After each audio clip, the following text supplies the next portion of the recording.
Welcome to the Rational Egoist. I'm your host, Michael Liebowitz. And let me tell you something. One of the things that has really been irritating me of late is the lack of serious discussion amongst the political class. I'm talking about your politicians, your candidates, your Sunday shows, political talk shows, radio shows, whatever.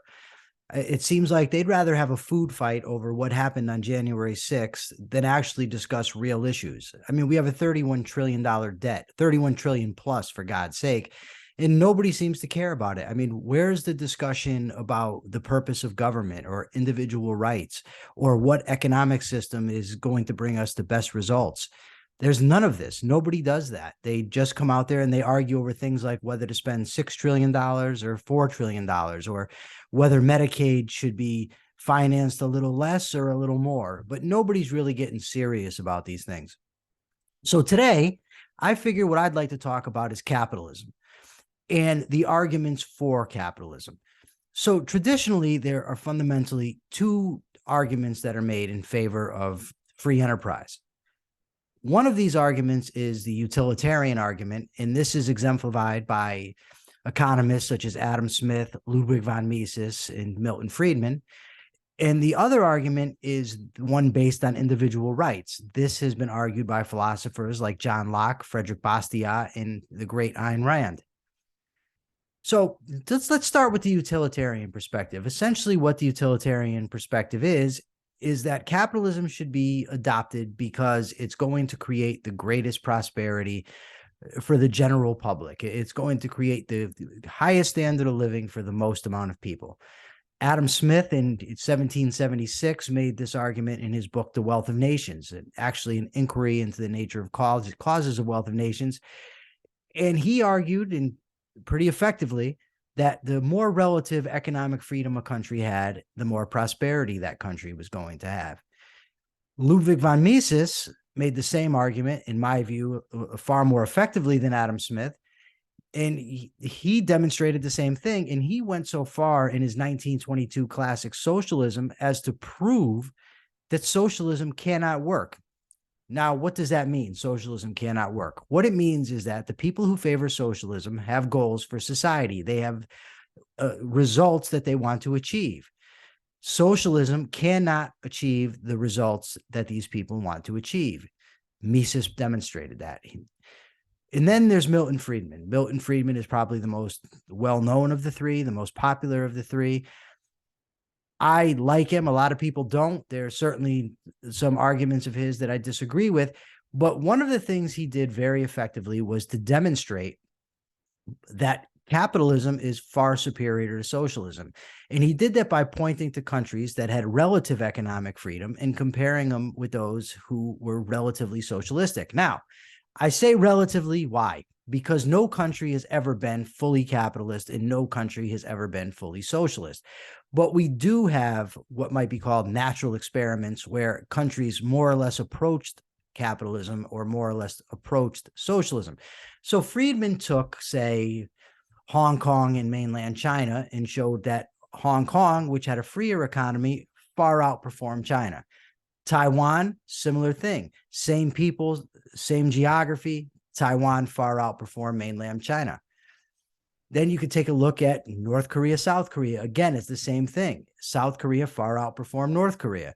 West Germany, East Germany, pattern continues. Same thing. If you look at Florida and you look at Cuba, South Florida, I should say, which is, a lot of Cubans live there. And you look at those Cubans and compare them with the Cubans in Cuba, and you'll see same DNA, same ethnicity, same geography. The Cubans in Florida far outperform those in Cuba, right? Pretty strong argument, right?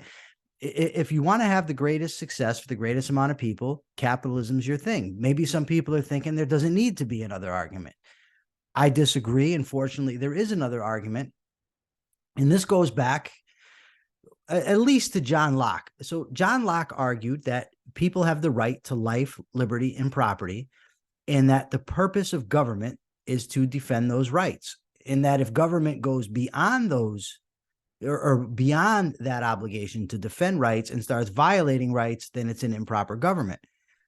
A problem for me with Locke is Locke argued that our rights come from God, that they're a gift from God. I disagree with that fundamentally, and I think it can be proven, but I'm not going to get into that right now. Suffice it to say, Locke made the argument for individual rights. For Frederick Bastiat, the 19th century French politician and philosopher, made basically the same argument as Locke, that we have fundamental rights of life, liberty, and property that we get from God, and that the purpose of government is to protect those rights. Look, Bastiat, I believe, was a far superior writer to Locke. He also gave an example that really resonated for me, and that was this. He said, if an individual he's alone on an island and he gathers up some property, and he goes foraging through the woods and makes himself a little house, he does some hunting, some planting, he has some stuff. If some new people move there and they tried to rob him, he would have every right to defend himself, to defend his person, and to defend his property. I think that's an unassailable argument. He further went on to say that now if somebody else came and said, look, these guys are robbing me too, why don't we get together and have a mutual defense pact? And that would be perfectly legitimate to do so. And so on and so forth. You add a third person, a fourth person, however many amount of people you want to add to the equation, it's perfectly ethical for them to enter into a mutual defense pact to protect their rights. Now, flip that around and say, well, what if two guys got together and said they wanted to go plunder somebody else, to steal their stuff? Well, most people would say, no, that's wrong. Okay, well, what if you had a third person? Would that be okay? And most people still say no. And it wouldn't matter how many people you add to this equation. I don't care if it's 100, 1,000, 10,000, a million, whatever. It's never okay to steal people's property. But that's what governments do, right? Governments, why? Because they're elected. It makes it okay. It's based on the idea that if you have a majority, you can take stuff from other people. This is illegitimate in both the view of Locke, Bastiat, and myself. Now, in my view, the best of the individual rights philosophers is Ayn Rand. Why? Because Ayn Rand doesn't just start midstream like Locke and Bastiat did and start asserting that people have rights. She grounds her theory of rights in her ethical system, which is ultimately grounded in her system of epistemology and metaphysics. Now, there's a lot there that I'm not really going to get into now, maybe at a later date, but suffice it to say that Ayn Rand believed that man is a rational animal, that our means of survival is our faculty of reason, and that what's right for us to do is to act in our own self-interest. And from that, she came up with a theory of rights, that people have the right to do whatever they want so long as they are not violating the rights of others, and that the purpose of government is to protect rights. Okay, so let's take a real life example and see how these two arguments would work. Let's take something, the minimum wage. So the government steps in and tells an employer that he has to pay his employees a certain wage. Now, from a utilitarian perspective, this won't do. Why? Well, suppose you're this business owner, right? And say you're selling calculators. You have cost of production that go into making these calculators, and you can sell these calculators for a given amount in the economy. And you factor in all your costs and you want to take home a profit. So suppose you're taking home a profit of $1 per calculator, right? You've reasoned out that it is worth the risk, worth your time and effort to make $1 profit on each calculator. That's what you're doing. And that's why you're in business, is to make money. Most people, myself included, are going into business to make money. We're not doing it out of some altruistic desire to serve humanity or to offer jobs to people. We're there to make a profit, to earn a living, right? Okay, so you're making $1 on your calculators and you're paying your employees, say, $5 an hour. But now the government steps in and says, no, you have to pay them $7. Well, that's going to significantly cut into your profit margin, which it's not worth it to you to even be in business if it's cutting into your profit margin. So what do you do? What can you do? A lot of people say, well, you raise your price, but the demand on the market is for a given price for the calculator. You can't raise the price above that, because then you won't be selling calculators. So what do? You lay people off. You have no choice if you want to continue the same profit margin. So what ends up happening here is that you end up with higher unemployment, and this is vital. The very people that the minimum wage law is supposed to help your low-level workers are being priced out of the market. How much sense does that make? How compassionate is that? You're saying you want to help people by raising the minimum wage, and all you're doing is getting them out of a job. That's it. So that's the utilitarian case in real life. The minimum wage is not a good thing because it's going to lead to adverse consequences contrary to those who are advocating it to begin with. But what would somebody with an individual rights perspective say about that? What would I say about that? I would say that when the government steps in and tells me, if I'm an employer, what I can pay an employee, is he's interfering with both of our freedom of choice. My freedom of choice to offer what I want to somebody else to work for me, and somebody else's freedom of choice to work for that amount. Now, if the government is using force to violate our freedom of choice, they're violating our right to liberty, our right to contract, and ultimately our right to our lives, because suppose we do it anyway, and then they come and tell us to stop, and we say, no, we're not going to stop. There's nothing wrong with what we're doing. They threaten us. They hem and they haw. They send their little agents. Eventually, they're going to send the police with guns. And if we keep refusing and keep doing it, regardless of their threats, they're going to haul us off to jail, right? So that, in a nutshell, is the individual rights perspective as applied to the minimum wage. So which one is better? What's better? Is the utilitarian perspective better or the individual rights perspective better? Now, this is an exercise. I think that both arguments have merit. Both arguments are vital to advocating for a free society, to advocating for capitalism.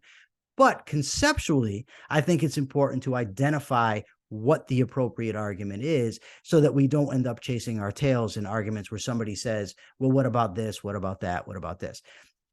That happens in the case of utilitarianism. And let me explain why. Suppose you had a situation where a government intervention in the economy could be shown to benefit more people than the free market. What then? Well, I'm an individualist. The individual is the fundamental unit of society. There's no societal rights above and beyond individual rights. So it's not right to sacrifice one person, 10 person, 10 people, 30 people, whatever, to create prosperity for others. But when you take the utilitarian position, that's the inevitable conclusion. You're going to end up at some point sacrificing an individual or a group of individuals for the well-being of somebody else. Now, from the individual rights perspective, that's not acceptable. The individual rights perspective would say, no, you can't do that. You cannot violate the rights of the individual. The whole purpose of government is to protect those rights. And if you're going to violate those rights in order to serve the greater good, you're acting unethically. And it's not okay for the government to act unethically any more than it is for the individual to act unethically. Now, you can multiply, we could come up with an abundance of scenarios where the government does this. I mean, just look at taxation. Taxation is theft. Actually, it's robbery. They're threatening you with a punishment if you don't pay your taxes, right? Now, a utilitarian, for instance, the famous Laffer curve, the Laffer curve of the supply side economist says that at a certain point when you raise taxes, you're going to get a less revenue coming into the system, right? So they try to get the best point where you're going to maximize revenue. The purpose of government is not to maximize government revenue, is to protect individual rights. But as a supply sider, you have no basis to say eliminate taxation. As an individual rights theorist, you absolutely do, because you know that taxation is robbery and robbery is incorrect. It's unethical, immoral. It's not okay for them to be doing. So I think we're on far stronger ground making the ethical argument, but I think that we should keep the utilitarian argument in our back pocket because it's relevant. Because ultimately, if you're trying to persuade people, which is what I'm in the business of doing, my entire purpose is to bring people to a philosophy of freedom, to get people to vote for politicians and policies that are going to uphold capitalism, right? So now if you're trying to persuade somebody, ultimately, people are governed by morals. Don't get me wrong. People's values, their moral beliefs are ultimately the fuel for their existence. That's unequivocal. However, if somebody is going to think that their personal interest is going to be harmed if we adopt the natural rights perspective, or the individual rights perspective, it helps to be able to show that person, no, in fact, you're going to be better off. It just does. I mean, I don't think that that's the stronger argument. I wish people were more noble than that. But the fact of the matter is humans are humans and people think with their wallets. So I think we need both arguments. You know, they've been going back and forth with this stuff for a lot of years. And some people in each camp, the utilitarian camp and the individual right camps, they become bitter enemies over this issue. I'm nobody's bitter enemy. My goal is a free society, and I'm willing to work with anybody who's working toward a free society. Some people don't think that way. Maybe I'm wrong. I'm not omniscient, but I do think I'm on the right track. Anyways, that's a wrap for today. Hope to see you next time.